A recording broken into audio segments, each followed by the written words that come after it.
Growing up, I wanted to be a wizard. I mean, it didn't actually have to be a wizard. Anything magical would have done.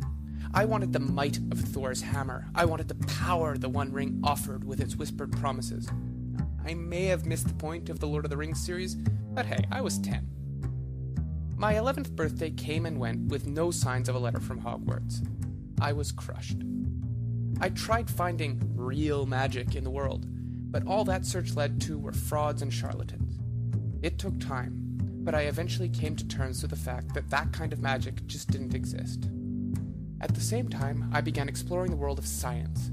Books like The Elegant Universe by Brian Greene and Stephen Hawking's A Brief History of Time eventually took their places on my bookshelf, next to the great works of fantasy and science fiction.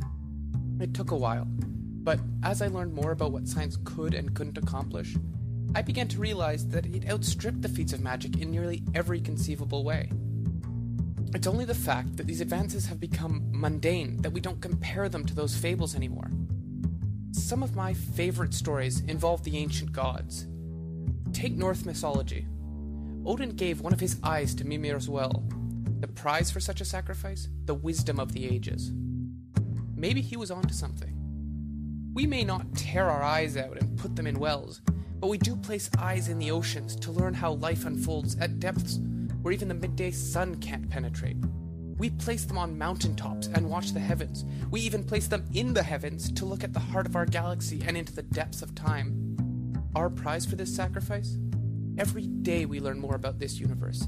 The study of hydrothermal vents may tell us how life first formed on this planet. Looking up at the heavens lets us watch days pass on worlds that still bear the names of the ancient gods.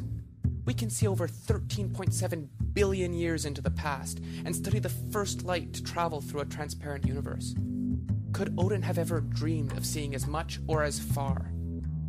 The old god sacrificed a single eye for knowledge. We have built thousands and made them tell us what they see. I think we got the better end of that deal. What about those who forged the weapons that litter the ancient tales of adventure? I can only imagine Hephaestus turning green with envy if he ever saw our modern tools. 5-axis machining tools that can carve the most complicated parts from blocks of metal. Articulated robots that can assemble circuitry and even perform life-saving surgery. Alloys and compounds lighter and stronger than the finest steel. 3D printers that can bring even the most bizarre constructs of our imagination into the real world. Perhaps the acts of the old gods are not to your taste. How about alchemy and the study of potions? No wizard or sorceress worth their salt would avoid mastering this branch of the mystical arts. Their holy grail, turning lead into gold and eternal life. Lead into gold? Why settle for something so mundane? Today we can turn matter into energy and energy back into matter. We can create substances so rare, so fragile, that their lifespan makes the mayfly feel like Methuselah. If we put a price on these materials, it would dwarf the cost of gold, diamonds, and any other precious stone the ancient alchemists could dream of churning out of their potions. What about eternal life?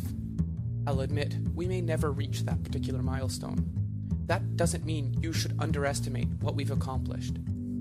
Even if we don't have a cure for every malady that afflicts us, we now know what causes most of them. Some we can even stop before they take root in our bodies and cities. Wasn't it Excalibur's scabbard that protected King Arthur from harm in battle? If so, isn't vaccination and modern medicine our mystical scabbard in the war with disease? Who knows what the future holds? One day we may even manage to put a stopper in death. Just about any piece of magic has some analogy in science. Want a city in the clouds? People have been living in the sky for over 20 years. Want to master the Force? We have 4. Want to create strange hybrid chimera like the Esquilax or a griffin? We've put jellyfish genes into monkeys and made them glow in the dark. Don't you see? The invention of science didn't mean the death of magic. The invention of science was its birth. So the next time someone tells you that you can't grow up to be a witch or a wizard, ask them, where the heck have you been for the last century? Thanks for watching.